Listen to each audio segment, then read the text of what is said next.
Hey guys, and welcome back to another edition of Shop Talk Live from the Ghost Biker Garage.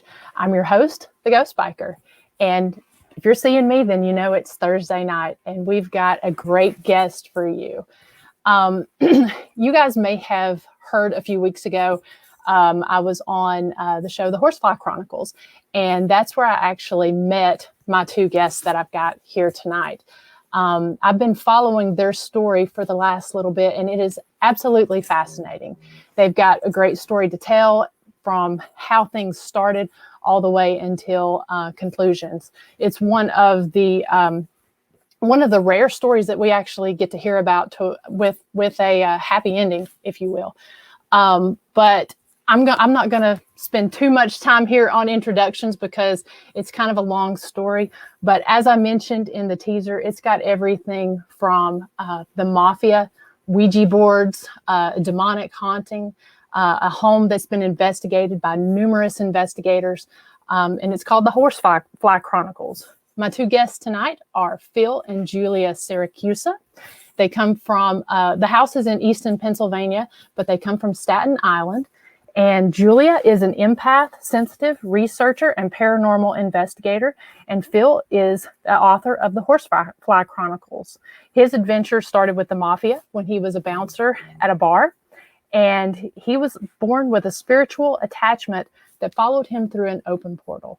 So I'm actually going to go ahead and pull them in and let them tell their story because it's very fascinating. And like I said, I've been riveted since I started listening to it. So I'm going to go ahead and pull them on. Hey, Phil and Julia, how are you? Hi. Hi, thanks for having us. Thanks for having us on tonight. Thank you for coming on. Looks like we've got quite a few people in here. Everybody that I've been talking to are really interested to hear your story. When I first met you guys last year, I had no idea about just everything that you had gone through for 11 years now? Yeah, well, that's how we actually started the Horsefly Chronicles radio, is that we lived a life in a haunted home for many years, and we decided a couple of years ago to start our own radio show and talk to other people and hear about their experiences and what they go through and see if we could help each other. Because the truth really is that the paranormal world is about learning, teaching, trying to understand what's going on and why we deal with certain elements that are unnatural. But I can tell the listener out there that, some people may question whether ghosts or demons or spirits or aliens or anything is real. And the truth really is I was one of those people that did not believe in anything. I wanted hardcore proof, and unfortunately, sometimes the proof comes in ways when you least and don't expect it to happen, and that's quite frankly what happened to us. So it's like that old saying, be careful what you wish for, because that just might come through. And sure enough, in an unprecedented way, this is one of the most documented cases in the world. We didn't believe it until we started experiencing things that we just couldn't explain anymore. So that's just a little bit of the backstory of the Horsefly Chronicles. I'll just wait to see if you have any questions before we actually get into it. Okay. Yeah. So if you guys have any questions, go ahead and type them over here in the comments, and I can pull those up on the screen. I know we were having a little technical difficulty before. I know we've got some wind and a storm moving in here, but if you want, so what's happening is it's still really hard. It's still really hard to hear you. You're still breaking up a little bit. Can you type the question in chat as you're asking it, so we can make sure we understand it? Well, if you want to go ahead and start, Phil, talking about you've sort of been experiencing all of this since the very beginning, right? Since you were really young, correct? Yes. Okay. Yes. Okay. Well, we do have a question. Grew up in. Go ahead. We both grew up in haunted houses. We both had a little bit of knowledge of the paranormal, but when we moved in here in 2010, we did not. Yeah. So we grew up. I mean, I'm going to say this. I was a person who, I grew up in Staten Island, New York. I'm a New Yorker. My wife is a New Yorker, and so you could tell by the accent, of course. I've had experiences at a young age. I've had visitations. And again, when you're young, you think it's maybe a bad dream or a nightmare. You don't really understand or grasp what you're seeing or hearing. And it wasn't up until like my teenage years when I started feeling I was being followed by something and I couldn't explain it. I started hearing voices that didn't exist from anybody around me. And back in the 70s and early 80s, quite frankly, you really couldn't talk about this stuff. Yeah. Today it's open and people understand it more, but back in the day, it's very hard to say, well, I think a ghost is following me or something to that nature. Mm-hmm. So I decided with a couple of friends in the mid 80s to try to find out if it was just psychosomatic, if it really was something. And I remember one instance where we bought a Ouija board. Huge mistake on our part. We didn't know. And we were trying to make something happen with the board and see if we could talk to anybody that might have been following me. Well, at first, nothing happened. It was in the basement of my parents' old home. But then about 5 minutes later, the planquette started to go counterclockwise in a circle motion. Now, there was about four of us with our fingers very lightly on it, but what was happening is that it was starting going really, really fast, where we couldn't even keep up with it.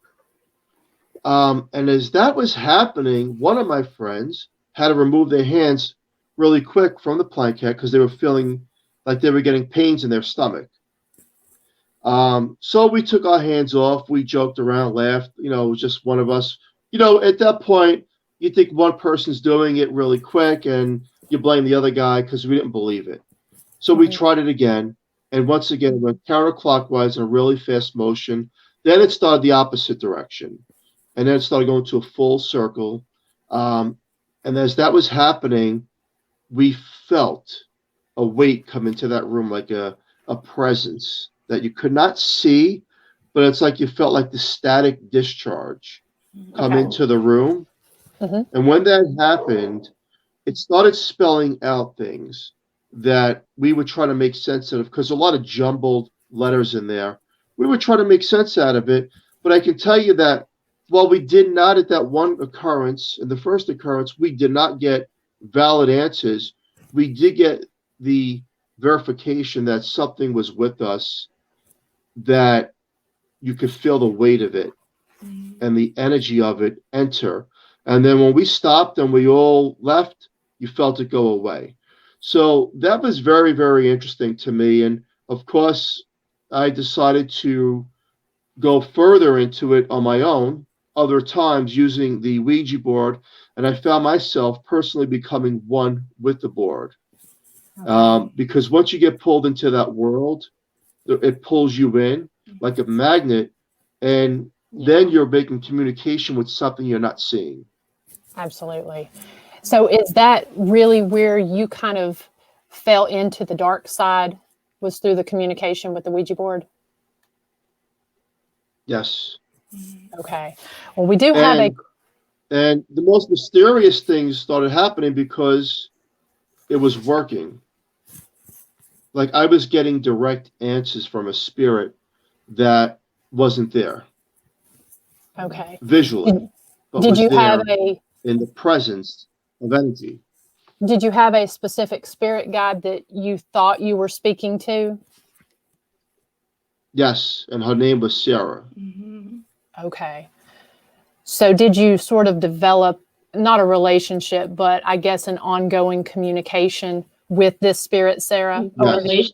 Well, it was a relationship. I mean, she would tell me, no, look, I didn't believe in a lot of this. Once again, I thought it was psychosomatic. I got friends involved and my own family involved at the time. And we're like, I says, look, if you're really here and you're really watching us, tell us something that's going on in the house in a different room. And she would tell us what was happening in a different part of the house on a different floor. Now, no one knew that. So she was telling us things, giving us validation.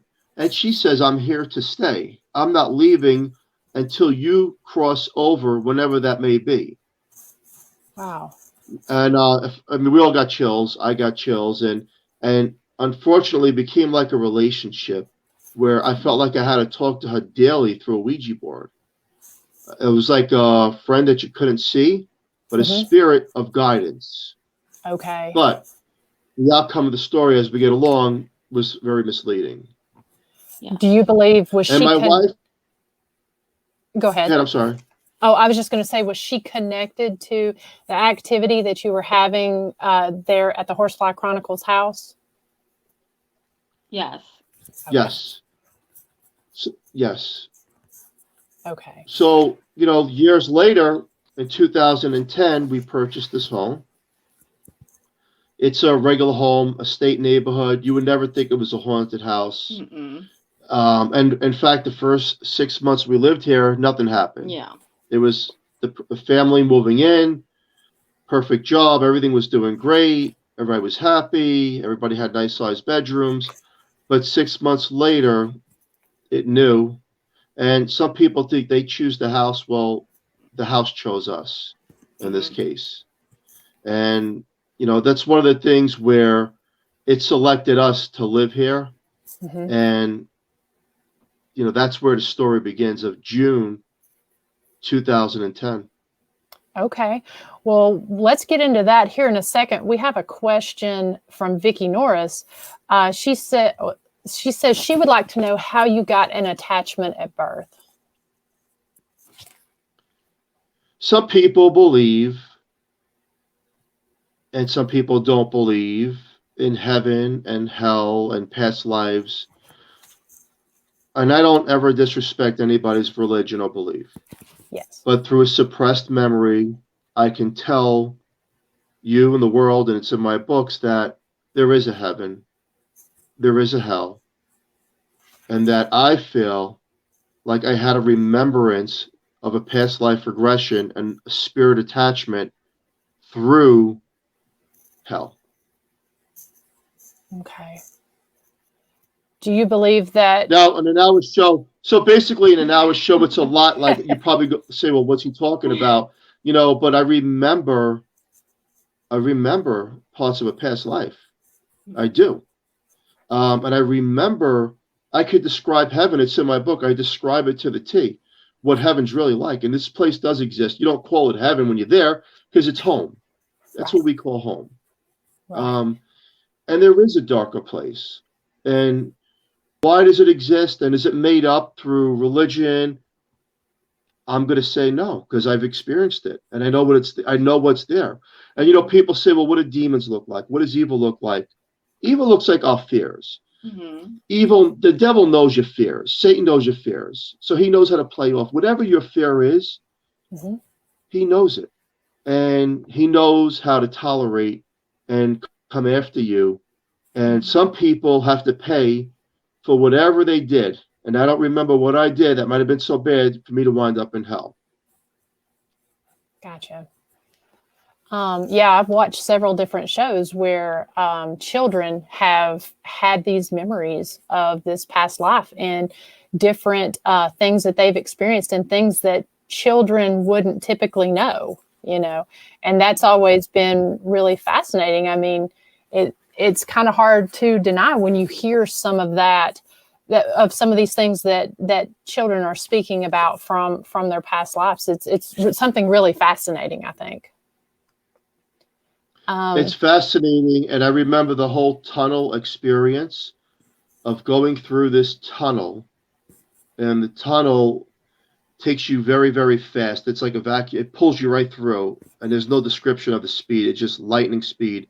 And you could feel the vibration of energy, and then all of a sudden it opens up to this other side of brightness. And it's about 1,000 times brighter than what we could imagine of the sun being up close. And that's the part of heaven.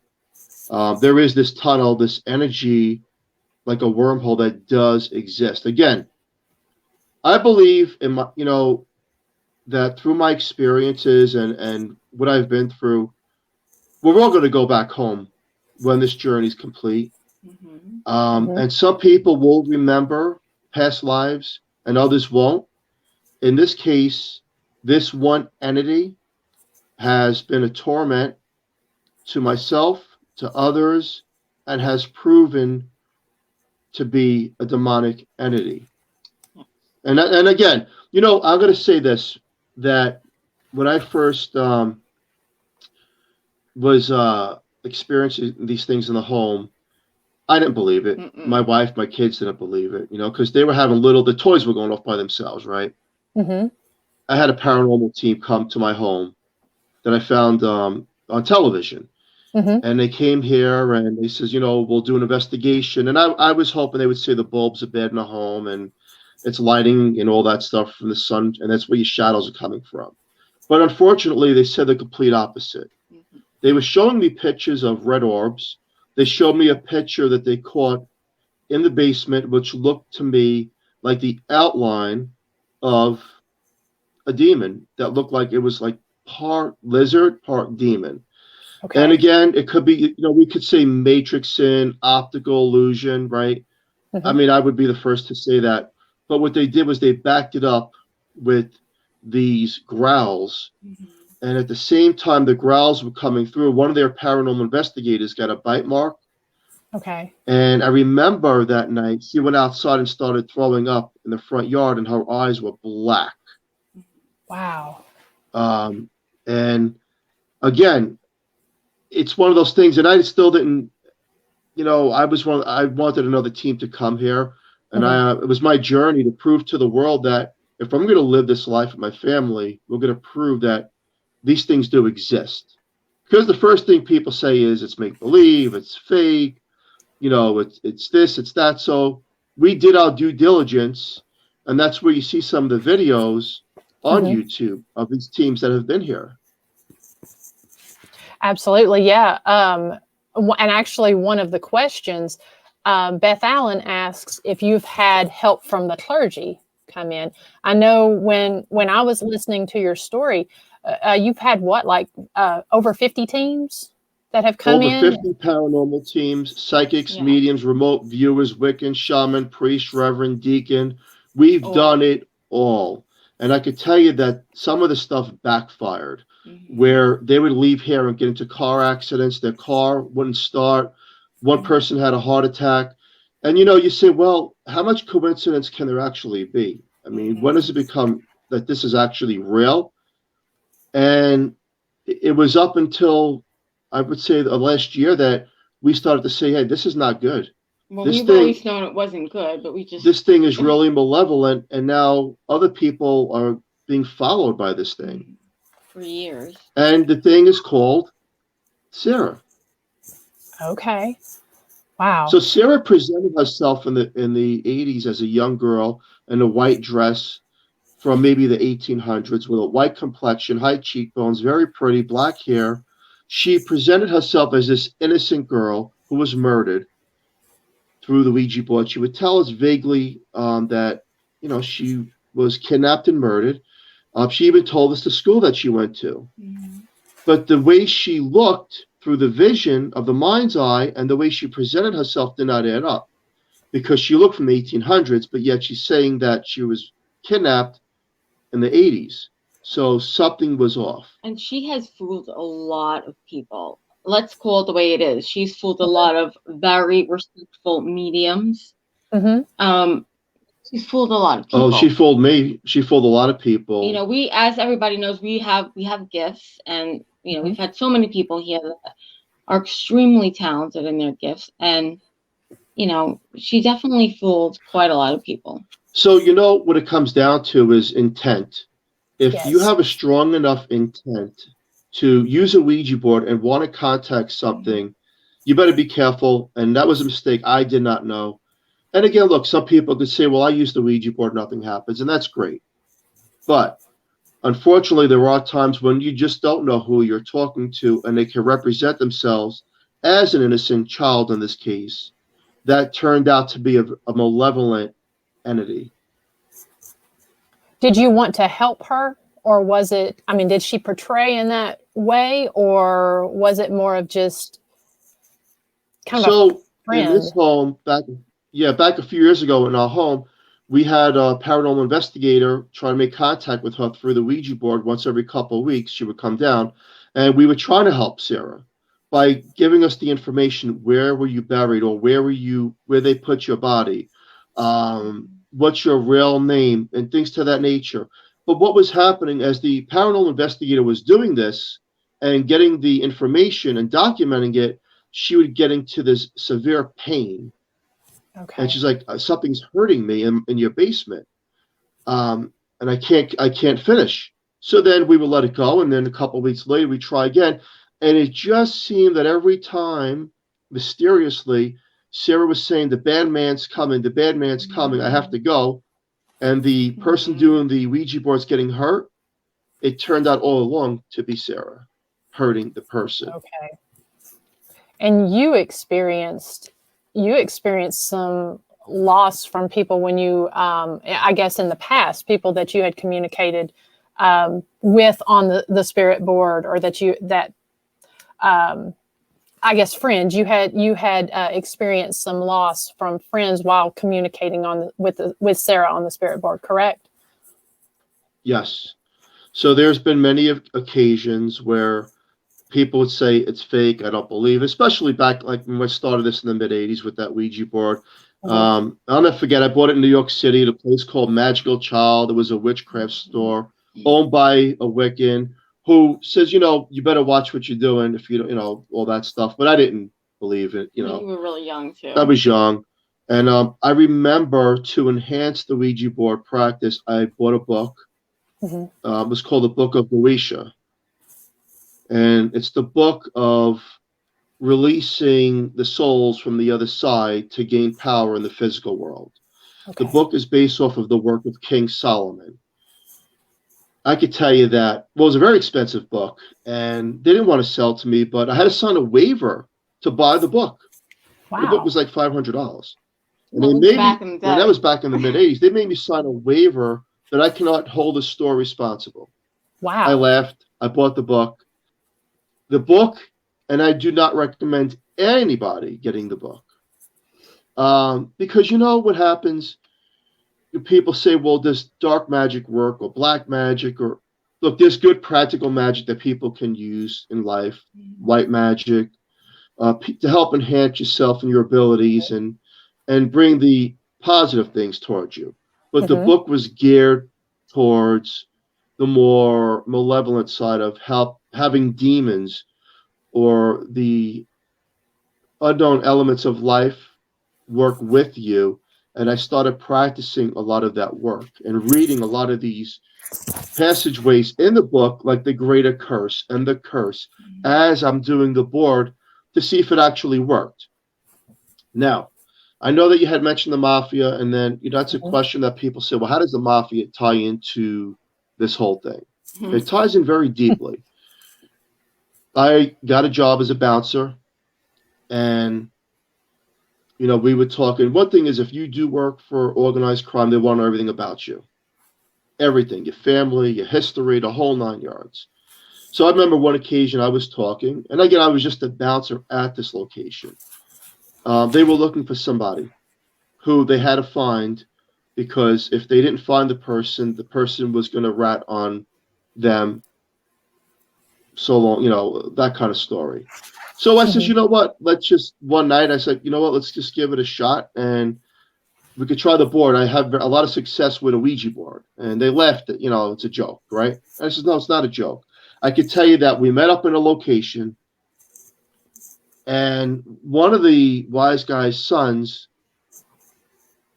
was actually very, very fluent on this Ouija board. And he's talking to people that this organized family killed. Wow. And he's talking to them through the board. Now, not audibly, but through the board. Right. And they're fighting back with him on words like, we're coming back to get you, and this and that. So let it be that one person came through and says, I know who the person is that you're looking for. He's in Brooklyn. This is where he's hiding out. This is the time that you could find him. This is the time he goes to a store. About a couple of days later, they found him and they killed him. Wow. And to me, and that's what I've always heard and found through my research is, you're dealing with a demonic or negative entity when it can tell you the future or tell you things that no one else should know. They really do know things. And I think that this is a wonderful cautionary tale, especially for people who think that it's something that's just a game or something that you can play around with, and it's no big deal. I consider myself and my wife the messenger, telling people, look, think twice. We're all out for excitement and entertainment of the Ouija board or ghost hunting, but I'm going to tell you that I've seen death. I've seen a lot of death. I've seen paranormal investigators challenge this particular entity. I've seen this firsthand, and I can tell you there's no time in the spiritual world. It doesn't make a difference whether you don't feel anything when you're doing it and you're mocking something. Guess what? On the devil's watch, that's when they come for you at your own home. And I've seen murder, suicides. We say again, coincidence or fact. There's a lot of factual information when there's that short window. If you try to mock or provoke an entity because it does not want to respond in a haunted location. Yeah. Now, I'm not talking about a friendly ghost spirit. Right. I'm talking about the act of evil. It's not going to present itself right then and there. It just doesn't happen that way because it doesn't care. But what it will do is it will eventually get you, torment you, either break you down mentally where you think that you're useless to the world and you want to take your own life, or mysteriously you'll be that person in a bad car accident, heart attack, or someone else is going to come after you and try to kill you. Well, that kind of leads me to the question that Vicky asked. She asked if did you ever get a feeling of attachment towards you that was possessive, or did it ever try to hurt your wife, Julia? I got an attachment in the early 90s before I met my wife, and I gained empowerment from the book that I was talking about because I was kind of one with that book and the Ouija board. And I was finding myself doing rituals, and I felt this empowerment, this like, I could do this type of thing, not realizing that I'm being tricked. So it's like the entity will give you the strength and power to hurt others through rituals. And unfortunately, some of them have worked.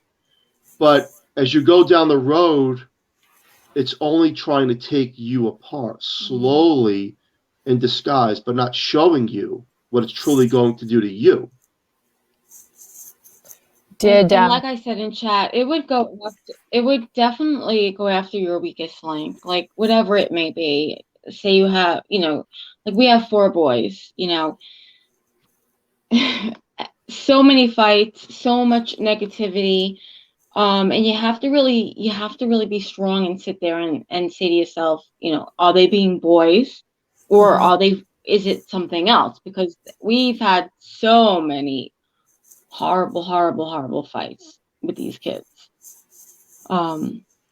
And it all started when we moved in 6 months later. We made a bedroom in the basement for my son. At the time, he was 11 years old. Now he's 21. And I remember working long hours, coming home. He'd say, "Dad, the toys are going off by themselves." And the last thing you want to hear when you make a large investment is toys are going off. I don't want to hear that. I want to hear a nice, clean, everybody's happy, going to school. And but he said it one too many times. And then it wasn't up until a couple of years after that when I started to see dark shadows in the home. And when the dark shadows would appear, now these dark shadows were misty, dark shadows, and you think it's your eyes. You'd feel this tension, like this rage in you, and we couldn't understand it, And I remember taking a picture. Remember that picture? And I took this big picture that we had on the wall. I thought the picture was cursed. And we went in the backyard, we broke it. Yeah, they broke it. It was such a beautiful picture, and I would just remember being so mad. Yeah. It was such a nice picture. They were outside breaking it. I'm like, what is going on here? And don't forget, at this time, I didn't want to hear anything about paranormal either. I grew up in a haunted house. I've blocked out so much stuff from my own childhood that the last thing I ever wanted to hear was paranormal.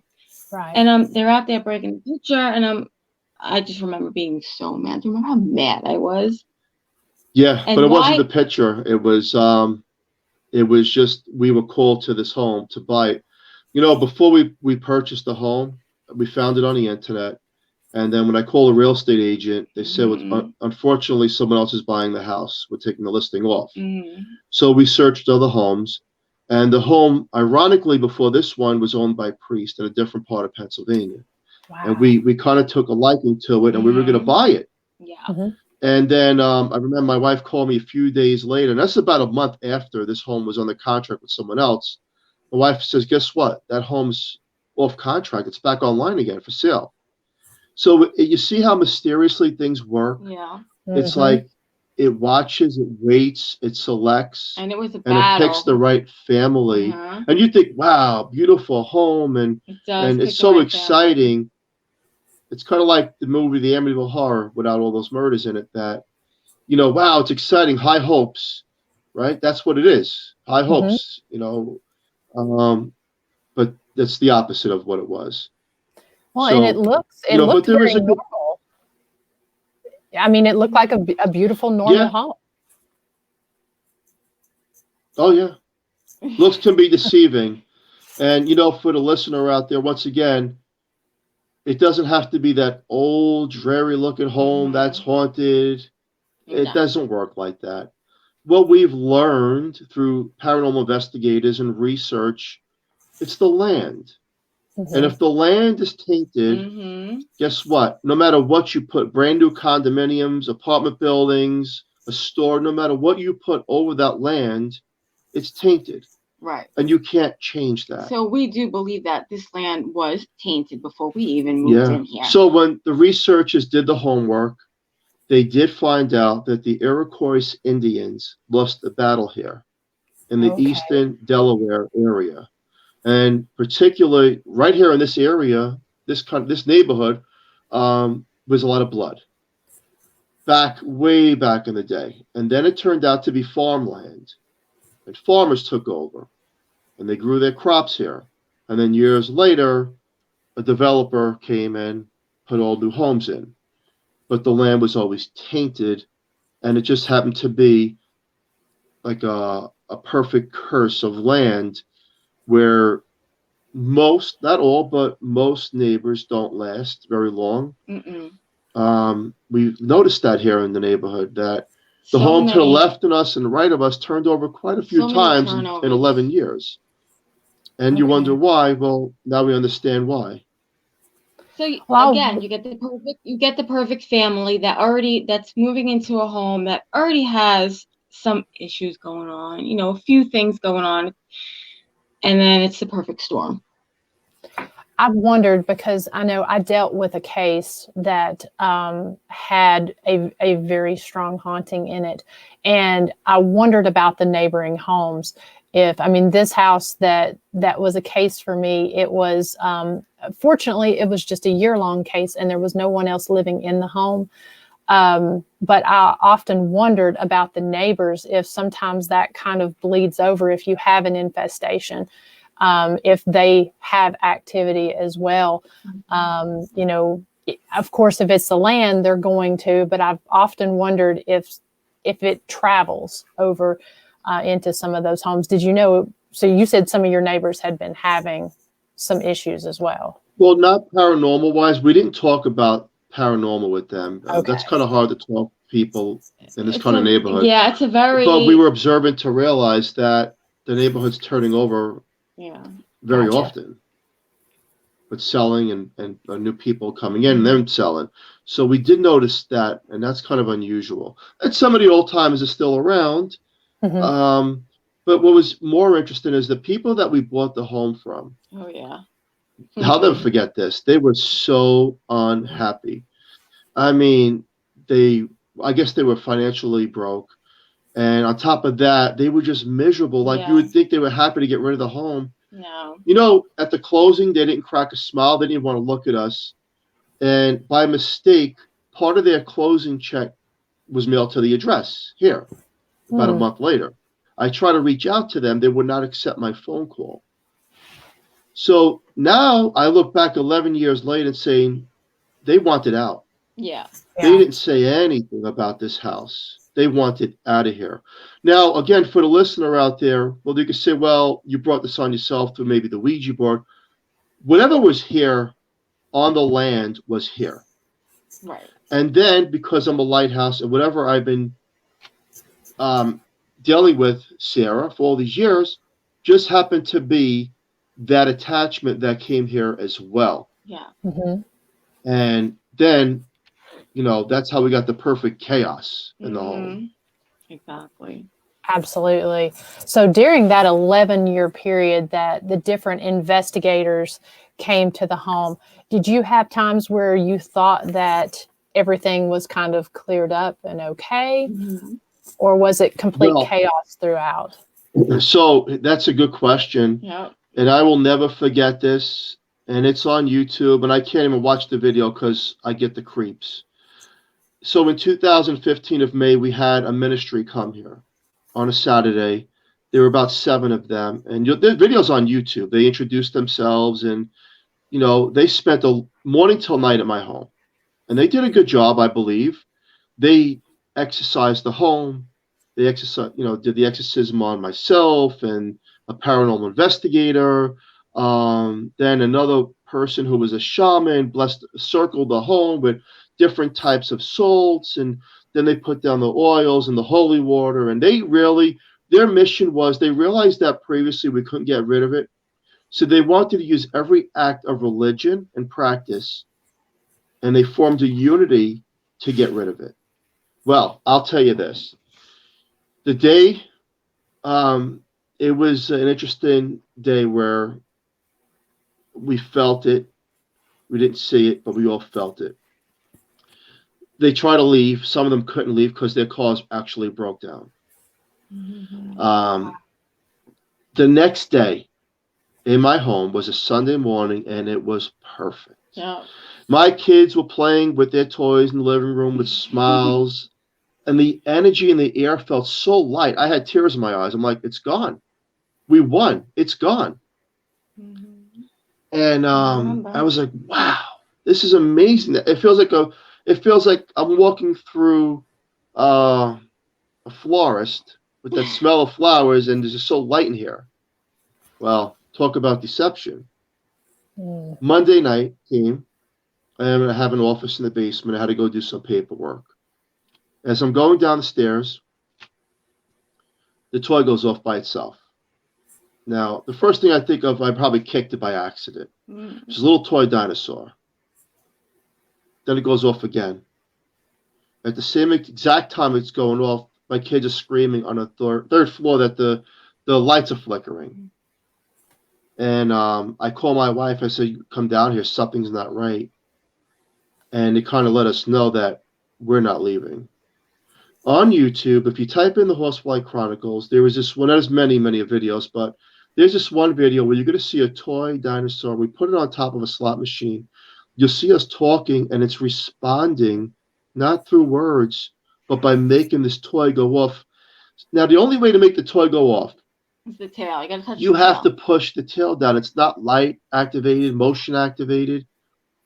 After that point of chills, we realized that we lost the battle, and we contacted the ministry, and, you know, it was defeat. You know, a lot of people didn't know what to make out of it. It was defeat. So again, you know, you can think it's gone, and you can believe it's gone. And unfortunately, sometimes it just plays hide and seek with you and your family. It's like, okay, well, I'm going to hide now, but I'll come back when they're gone. And that's what it did. Oh, that's what it did with the priest. Yeah. Years later, 2018, we had a priest come to the home from the Catholic Church. And he blessed every room. Not a shadow, not a blink of a bulb. Nothing happened. Nothing. Nah, he looked at us like we were like. He's like, the home is fine. Yeah. There's nothing wrong here. And he's on my Facebook too. The picture of the priest blessing the home. It wasn't up until a couple hours later the shadows started to cast through again into the home. Which tells you that they leave. They don't have to stay around when things like that are going on. Right? They left. Right. They play hide and seek. They left, and they come back worse. They come back with boxing gloves on steroids, and like, okay, now we're coming after you and your whole family and everybody you know. And this was before we really knew that the major problem in this house was, his attachment. So he'll get into all that. Gotcha. Yeah, I know, because I want to talk about that, as well as the team that actually was able to come in and help you guys. I want to talk about both of those two things.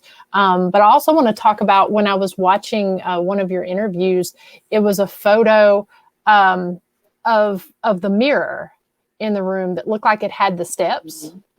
That was amazing. And I'm going to put links to, when we get off of here, I'm going to put links to where people can find more information on the Horsefly Chronicles, your book, and then any videos and such that you would like to show. I'll put all of those links in the comments. So if we could just talk about that for a few minutes, was that when that final team came, or was that something, or was that another? No, so that was that was last December. We're actually filming a show here. And there's the room in the basement. The paranormal teams gave it the name The Portal. It's just a dark room with a lot of negative energy. There is no window in the room. There is no vents in the room. The room from the previous owner was just used as an office and an exercise thing. Nothing, it was just like one of those spare rooms. Okay. Well, we had a mirror in there. And as the team sets up the cameras, they're like, where are those stairs going to? Now we're upstairs watching this one particular room called The Portal. We're like, there is no stairs. That's crazy. There's no steps. So we went down there. You look into the mirror, you don't see anything. You don't see no steps. You come up and go on the cameras. You see the steps. The steps are there again. That blew my mind when I saw that. It blew everybody's mind. It blew our mind. And then they say, wait a second. They brought in the following week. They brought in this big medium. And she says, that's the portal. That's the doorway where they're coming from. That's their opening that is not visible to the naked eye, but it's coming through the mirror. And that's the doorway where these things are coming and going. And was that the area where there was a lot, where you all had most of your activity? Yes. So in that one particular room, again, some of the people you see on television, I'm not going to go through all the names, but they've been here. And in that one room, it seemed like that was the stronghold of negative energy.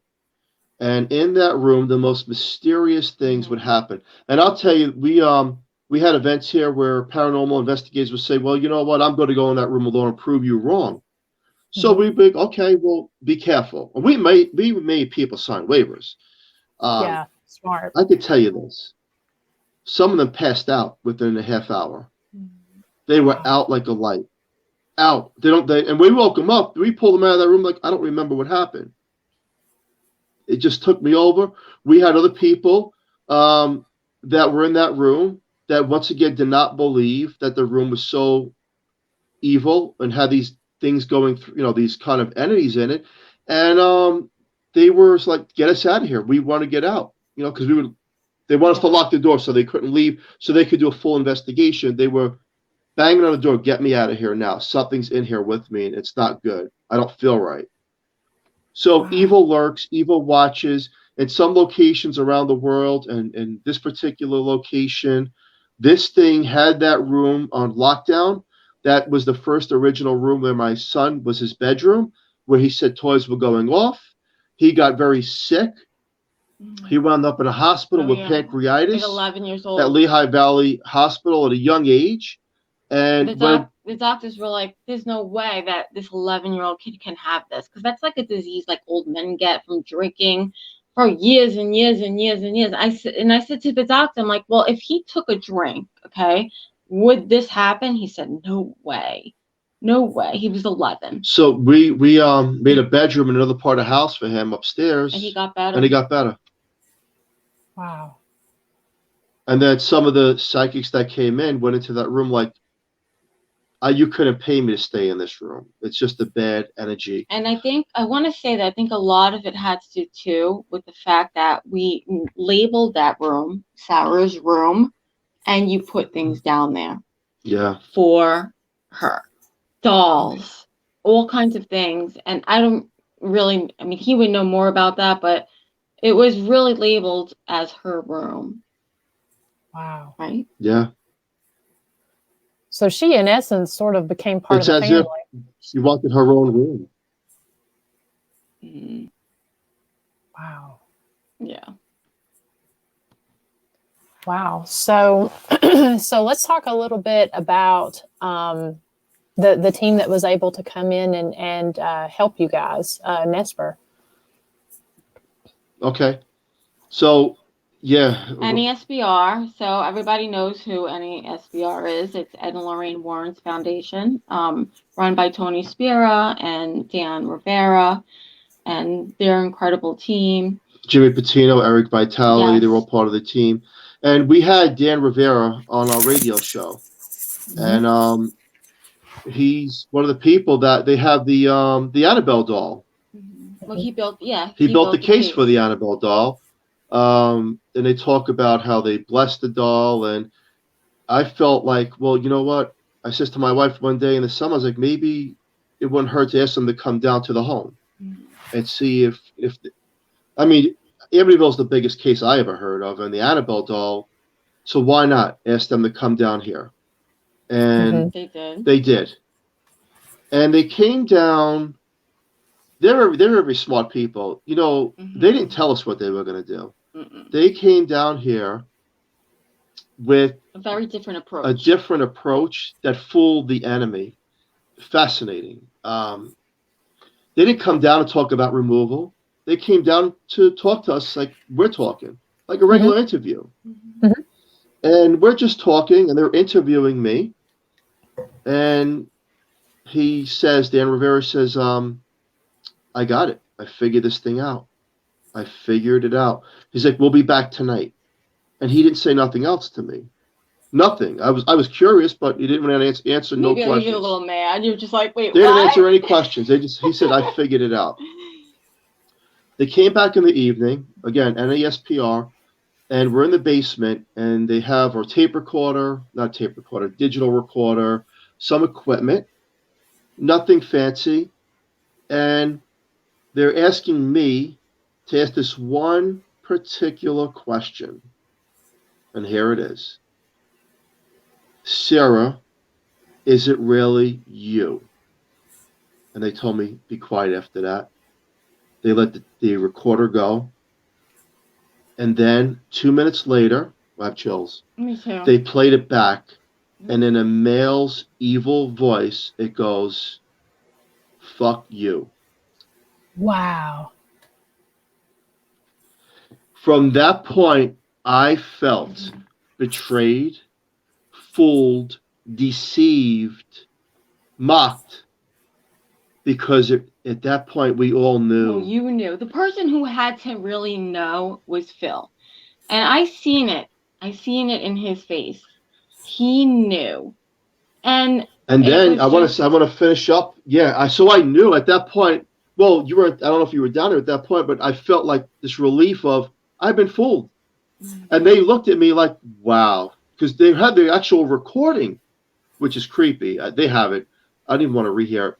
So after that, we all go into upstairs. We go into the den, and we're talking.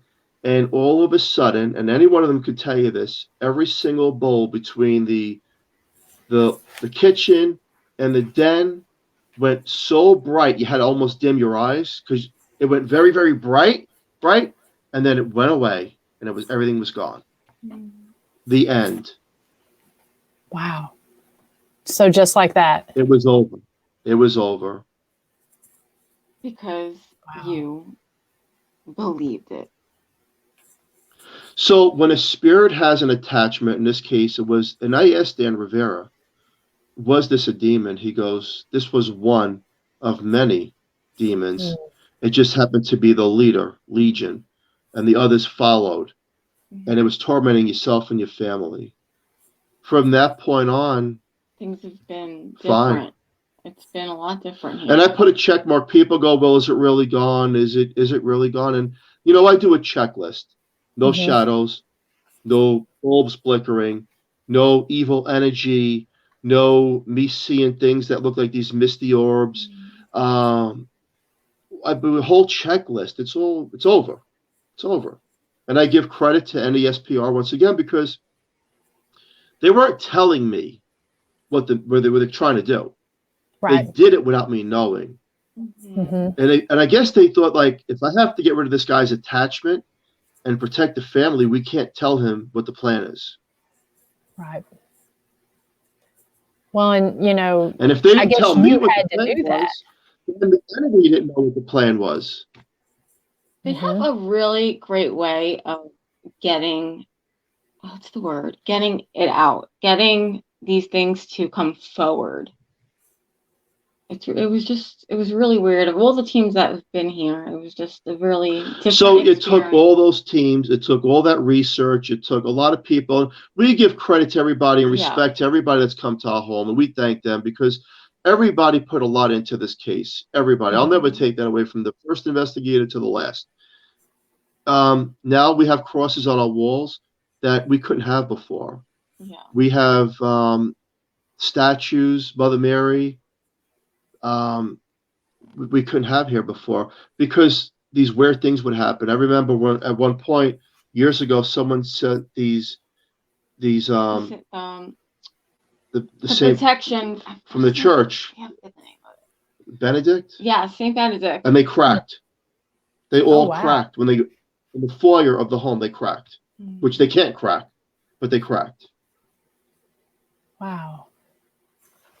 Wow, that's fascinating. And so do you believe it was really interesting? It was interesting for me to watch too, to watch him, change and go, kind of like go back to his roots, and bring in crosses and statues. And I was just like, wow. I mean, again, he had to really believe. He had to believe it. When you have an attachment that strong, you only see what the attachment lets you see, and you think it's great and good and empowerment. Yes. And I had that, but it wasn't that. It was all deception and lies and trickery, and it's done a lot of harm to a lot of people. Yeah. This is just the scratch of the surface and the short story of the Horsefly Chronicles, but people have been affected in very bad ways, including us and our kids. And I'll say this: the first radio show I did to talk about my case back in 2013 was The Far Side with Bob Bain. And after I told him my story, and I had other people with me saying, no, this guy's telling the truth, I remember him saying, I don't believe a word you're saying. Thanks for coming on, but I don't believe you. I said, okay, well, thanks for having me on. It was 2 weeks later, I get an email, never to contact him again, ever. So I responded back, why? And he says, because ever since I talked to you and said that I did not believe there's disembodied female voices in my home in Tennessee affecting my children. Wow. Wow. Crazy. So did you have issue with people believing your story a lot, or was it kind of one of those things, seeing was believing? I mean, I'm sure once the people came in, they left believing, but did you have a hard time? Well, yeah, of course I did. Of course, people didn't believe the extent of what I was talking about. No one believed it. And I didn't even want to believe it. I mean, who wants to believe that? You want to live a life, not be be tormented by something you can't see. But then I went on a mission. That's what I do. I went on a mission. I was like, okay, well, I'm going to prove to the world that these things do exist. It's not just in my home. These things are out there. And that's a lot of the New York tough guy too thing. Like it sucks when people tell you that, okay, you're making things up when you're not. Yeah. We've took a lot of heat. We took some criticism, but we brought the best people in. The case is solved. If you type in the Horsefly Chronicles on a Google search, you'll see teams, names, part of investigations that have taken place here. It's all out there. It's documented, and it does exist. Some of these things just look like misty orbs, and most orbs are dust particles. I'm going to just tell it the way it is. But then there's authentic orbs, where it is what it is. It's real. These real circles in real pitches that are these transformation of energy before manifestation. That's exactly what it is. It's them moving from one part to another through portals. And we have the picture of what looked like to be a boy on my top banister.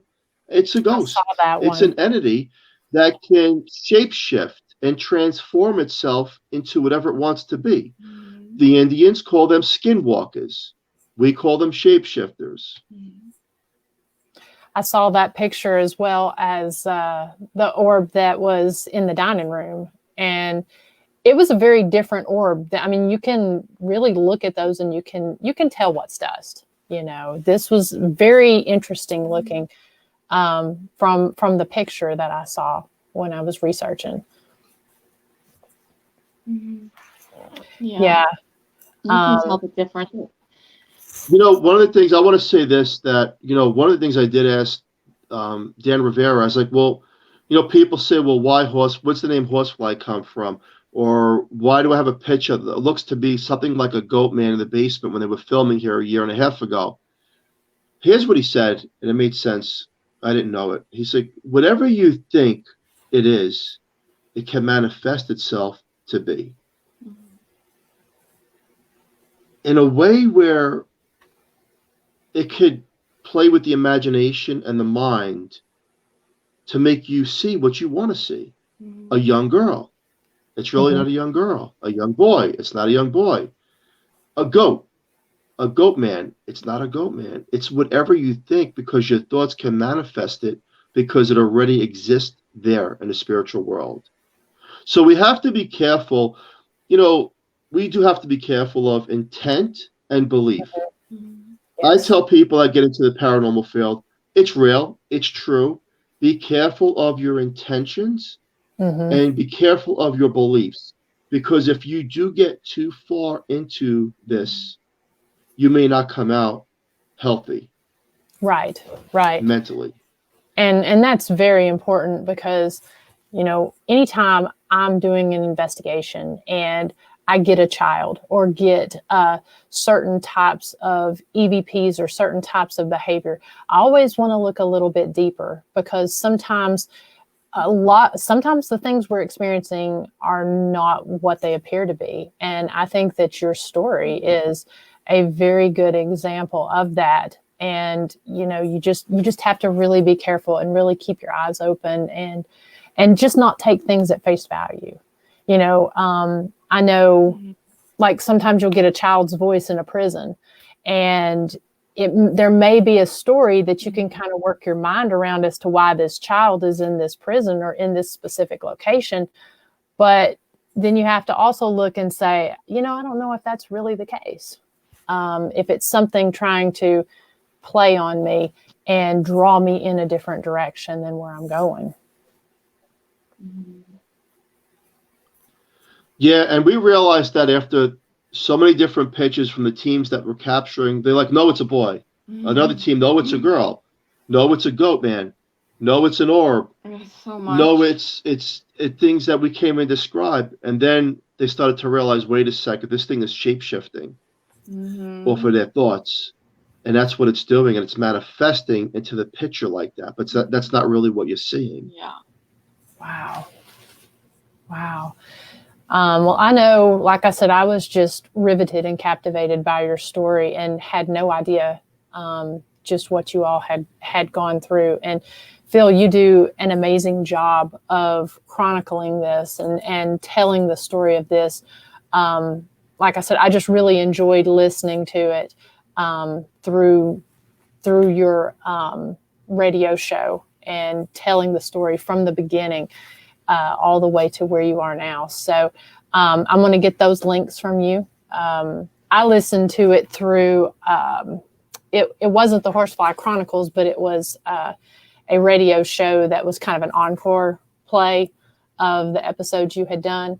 But I'm going to get those links from you. I'll put that here. I've also got your book coming. It's supposed to be here in 2 days. And so I'm really looking forward to reading that. Do you find that, do you all still kind of ask questions or test to see if there are any type of, I guess, remaining activity there, or do you just not touch that because you know it's gone? It's a good question. Well, we try not to feed into anything. So what NASBR told us to do is, because our basement, we didn't use. It's a completely huge finished basement. It's gorgeous. We never used it. We never used it. We were afraid to go down there. We didn't want to go down there. So we opened it up. So we have, we completely opened it up to the family. My son has a studio down there. We made a living room down there. We made a gym down there. A game room down there, and now everyone's down there all the time. And we took the door off the portal, and we just opened. Now it's his music studio. Yeah, because our son is very nice. He's an upcoming musician, and so and then there's zero problems, and nothing in the recordings, no feeling of negative energy, no shadows. I used to once a day, if I got up late at night, I go in the kitchen, I see this big circle the size of like a basketball casting on the floor. And I'm like, is it me? Is it my eyes? What am I seeing here? But it's all gone now. That's gone. Yeah. Wow. I know I worked with... I guess, one of the questions I do ask is, and again, they say, well, you shouldn't worry, don't even worry about it, but where did it go? Yeah. Where did it go? It had to go somewhere, right? Mm-hmm. But I guess what they're saying is don't give it a thought. Just let it go. Yeah. Yeah. That's what I tell anyone is you just can't, I don't know, it just goes. It goes away and you can't really do anything to try to invite that back in. And the biggest thing here too is no more investigations. That. Yeah, so we stopped everything. It's just a normal house, normal family. Like I said, crosses on the wall. We don't do investigations. We do the radio show because we love it. We like the radio show. Yeah. We met you and we learn, we talk, we teach. It's educational and it helps other families and people that say, well, I don't know if I believe in a ghost. Well, I could tell the world straight out, look, it's real, period. It exists. Whether you believe or you don't believe, it exists. And for the hardcore not believer, I say, well, maybe they're not supposed to believe in this lifetime, in this journey. And that's okay. That's fine. But never criticize or mock something you can't see because you don't know what you're summoning up through negative thoughts. That's right. That's right. We'll tell everyone where they can listen to your show and, anywhere that they can find you guys. Go ahead and take a few minutes and talk about some of the things you're doing. Okay. Well, we air every Wednesday night on Paranormal King Radio Network at 10 o'clock. That's EST time for us. And you can find us everywhere. Julia Siracusa, Philip Siracusa. We have the Horsefly Chronicles radio group. You can find us there. We're really easy to find. We have Instagram, YouTube. A lot of the videos are on YouTube and past radio shows, or just Google it. It'll say the Horsefly Chronicles to your Alexa, and she'll tell you everything about it. That's right. It's all out there. His books are on Amazon. It's a well-documented case. And we've done our mission. We've taught people. We've learned what we didn't believe, and now we're helping other people in a fashion of, when I get a lot of messages saying, how do I get rid of something? And I always go into, be careful of intention and belief. Those are the two biggest words. You have to trend lightly. Even if you feel like you're dealing with something in your home, don't feed into it, because that's what it wants. And if you feel like you're getting into an argument, confrontation after an investigation or before, walk away, get some fresh air, put your favorite music on, and just leave the scene, because you have to get off that frequency. Yeah. And once you do that, it will dissolve. So be careful, tread lightly. The paranormal world is up and coming. Not everything is real, but for the most part, I will say that these things do exist, period. And there is no ifs, ands, or buts. It's out there. It does exist. So be careful of your thoughts. And some people that may question orbs, here's an experiment you could do at home. If you choose not to believe, or maybe you're just curious to see, does an orb actually manifest into something? What we've learned in our home and different haunted locations that we've been to is that you put yourself in a room and you have a camera going on a live stream, just for you. The world doesn't have to watch you. And close your eyes and think of the spirit coming to you. Just think of it through the mind with no distractions. And sometimes you will see this mist energy circle slowly transpiring towards you in the room. And I'm not going to say it happens all the time, but it's an experiment that has been done over and over again. We've learned that if you can't talk and you have an unfortunate and you can't hear, can a spirit still communicate with you? The answer is yes. Through the mind, it can. And on radio shows, and I remember asking you, sometimes it's through the dream state, where they'll come into the dreams, and you're like, well, you really are a person that exists or did exist. It's fascinating. It's compelling evidence. You could do it with caution, but some orbs are real. Yeah, they really are. Yeah, and I think that's why you can't discount all orbs as being dust or bugs or whatever. I think you actually have to look at it and analyze, and because some of them are real, that's for sure. And I think that's the beginning before manifestation. So if there's enough energy in that room, the orb will actually manifest into something. And again, you have to be very cautious with that. Yeah. But that's what we've learned here. Again, we've had so many teams. We've learned a lot from these teams. They've explained how it works.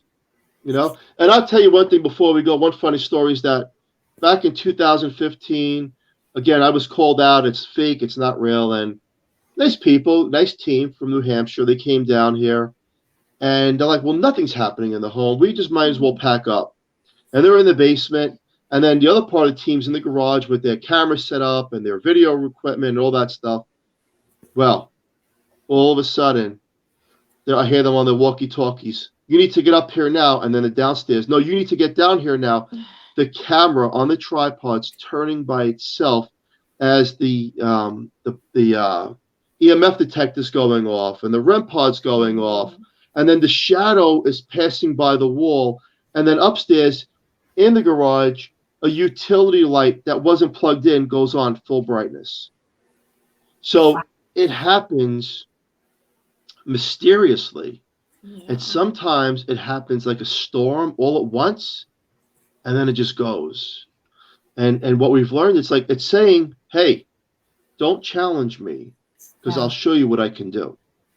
That's right. And you're not going to tell me when to act. I'm going to show you. We're going to do it on my time, not yours. Yes. Well, thank you all. So we want to thank you for letting us on the show tonight. Absolutely. Like I said, I had no idea of your story. And I mean, when you type it in Google, I mean, it just lights up of evidence and interviews and everything. So again, I'm really looking forward to reading your book, and I'm just so happy and so thrilled that you all have gotten some relief and are able to, feel at home in your own home. Because to me, there's nothing, it's one thing to go to a different location and investigate, but, you have, as an investigator, you have to keep in mind, while it is exciting and a thrill and you want to help people and everything, that's somebody's home. And if you can't feel safe in your own home, then you can't feel safe anywhere. And so I'm so happy that you all are able to essentially live again, and be comfortable. So Thank you. Thank you. Thank you. Appreciate that. yes, And everybody in chat has been so nice. So tell them we said thank you.